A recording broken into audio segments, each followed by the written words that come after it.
Vous sentez-vous comme un étranger, même en société, même entouré de monde? Rêvez-vous de vous retrouver seul? C'est plus courant que vous ne le pensez. Remarquez-vous que les interactions sociales vous épuisent, vous drainent de votre énergie?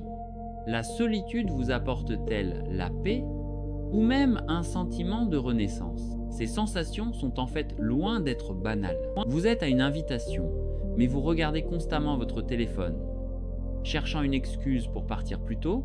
Plutôt que des conversations intimes, préférez-vous rester tranquillement dans votre coin? Ça vous dit quelque chose? Est-ce que regarder un film ou lire un livre seul à la maison vous semble plus attrayant que de faire des projets avec des amis? Vous sentez-vous mal à cause de ces décisions? Peut-être ne devriez-vous pas. Vous sentez-vous écrasé par la pression des gens qui vous disent « il faut socialiser ». Les attentes des autres sont-elles en conflit avec vos propres désirs intérieurs? Cette pression pourrait vous fatiguer. Dès que vous rentrez chez vous après une réunion ou un événement, retirez-vous votre masque social.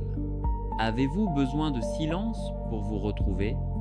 Est-ce un moment de soulagement? Quand vous voyez tout le monde s'amuser sur les réseaux sociaux, êtes-vous en fait plus heureux dans votre solitude plutôt que de les envier?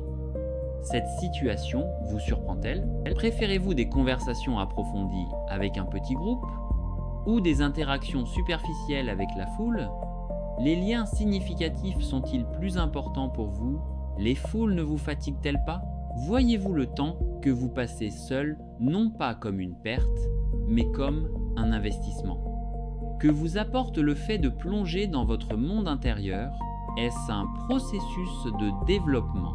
Quand votre téléphone sonne, préférez-vous parfois le mettre en silencieux plutôt que de répondre?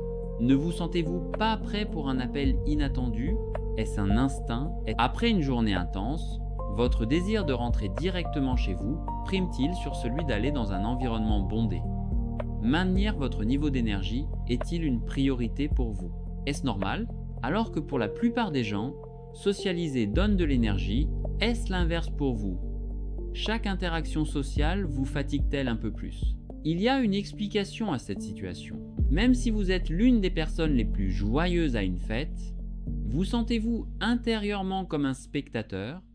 Ne vous impliquez-vous pas vraiment? Est-ce un état d'observateur? La solitude vous apporte-t-elle de la créativité?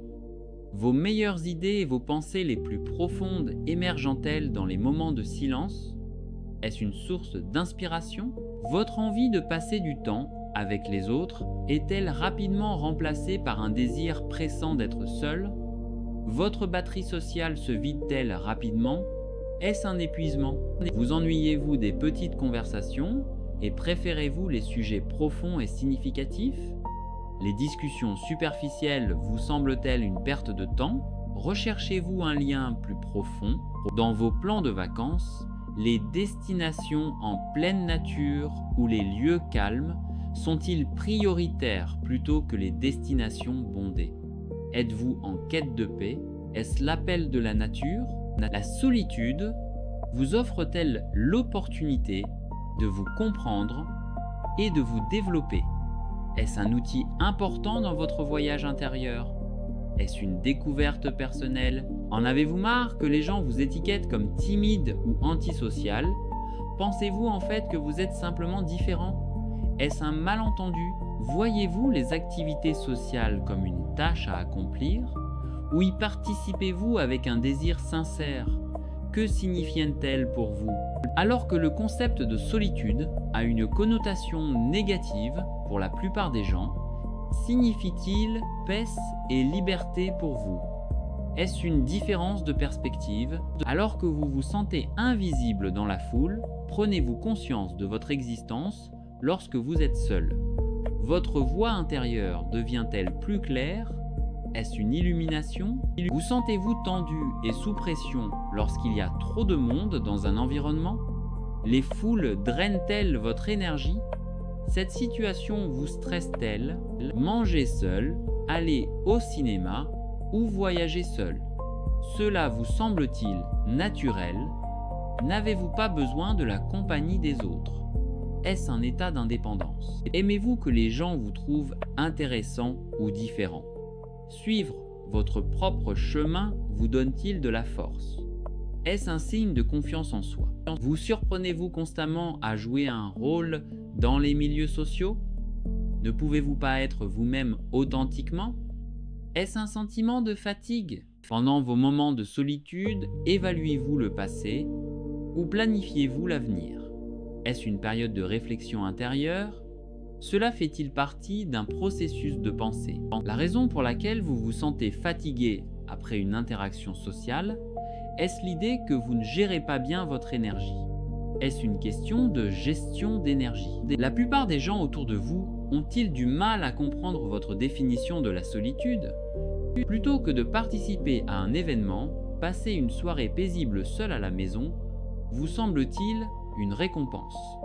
Est-ce un état d'autosuffisance? Est-ce un luxe? Le silence que la plupart des gens évitent? Est-ce un ami pour vous? Vous permet-il d'entendre vos pensées? Est-ce un guide intérieur? Ressentez-vous une résistance intérieure lorsque vous vous sentez obligé de vous conformer aux attentes sociales? Cette situation vous stresse-t-elle? Est-ce un conflit? Les moments que vous passez dans la solitude vous offrent-ils l'opportunité de voir le monde plus clairement? Vous libérez-vous des voix extérieures? Est-ce un moment de clarté? Vous n'avez pas de phobie sociale, au contraire, vous savez comment communiquer avec les gens, mais préférez-vous quand même la solitude? Est-ce un choix? Avez-vous l'impression d'absorber facilement l'énergie des gens? Les fluctuations émotionnelles autour de vous vous fatiguent-elles? Est-ce une sensibilité? Au-delà de la définition d'un introverti, êtes-vous excessivement attaché à votre espace personnel et à votre temps? Est-ce une nécessité? Un espace de liberté? Avez-vous vos propres limites concernant la fréquence des rencontres sociales? Dépasser ces limites vous rend-il malheureux? Fixez-vous vos propres règles? Êtes-vous plus en dialogue avec votre voix intérieure qu'avec les autres? Cette voix vous guide-t-elle? Est-ce une sagesse intérieure?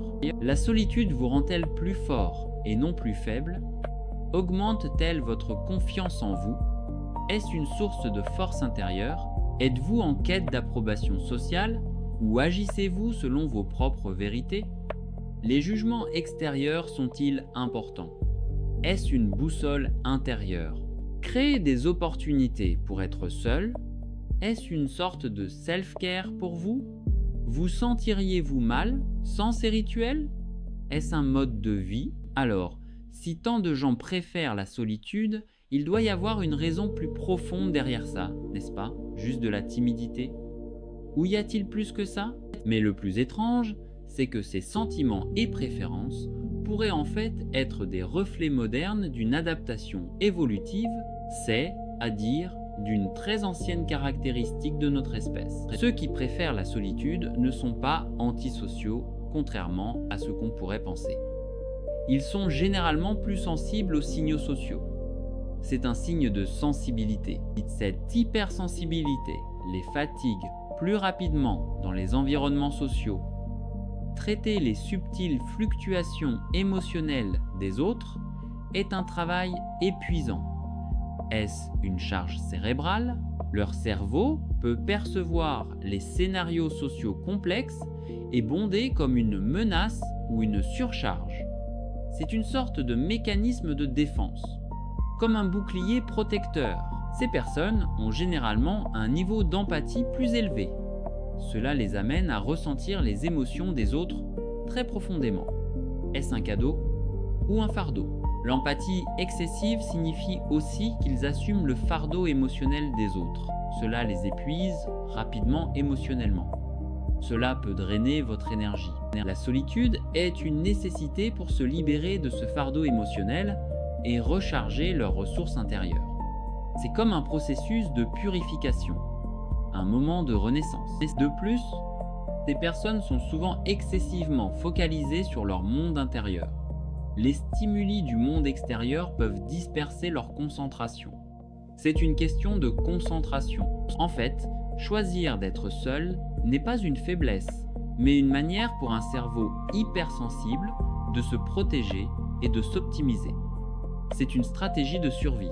Alors pourquoi notre cerveau perçoit-il l'interaction sociale comme si épuisante, voire menaçante pour certaines personnes? Qu'est-ce qui nous rend différents? Dévoilons ce mystère. Quelle est l'origine de cette différence? Facteur génétique ou expérience de vie? Allons au fond des choses. La réponse est plus complexe que vous ne le pensez. Dans notre cerveau, le système dopaminergique joue un rôle important. La dopamine est liée à la récompense et à la motivation. Elle peut nous orienter vers les interactions sociales. Un équilibre chimique. Le cerveau de certaines personnes traite les systèmes de récompense liés à la dopamine différemment des interactions sociales. La foule peut être un fardeau au lieu d'une récompense. C'est une prise de conscience. De plus, les neurotransmetteurs et les réponses hormonales entrent également en jeu. Par exemple, les hormones de stress comme le cortisol peuvent atteindre des niveaux plus élevés dans les environnements sociaux. Une réaction biologique. Cette situation est façonnée par des prédispositions génétiques et des expériences de la petite enfance. C'est donc plus une tendance biologique et développementale qu'un choix. Est-ce votre destin? Donc, choisir d'être seul n'est pas un défaut ou un trouble social. Au contraire, c'est le reflet du fonctionnement unique de votre cerveau. C'est un moment d'acceptation. Au lieu de vous sentir différent, vous pouvez accepter que vous avez simplement une structure cérébrale différente. Cela peut aussi être une force. Trouvez votre propre chemin. Préférer la solitude n'est pas un défaut qui vous concerne, mais simplement le reflet unique de votre façon de percevoir et d'expérimenter le monde. C'est votre réalité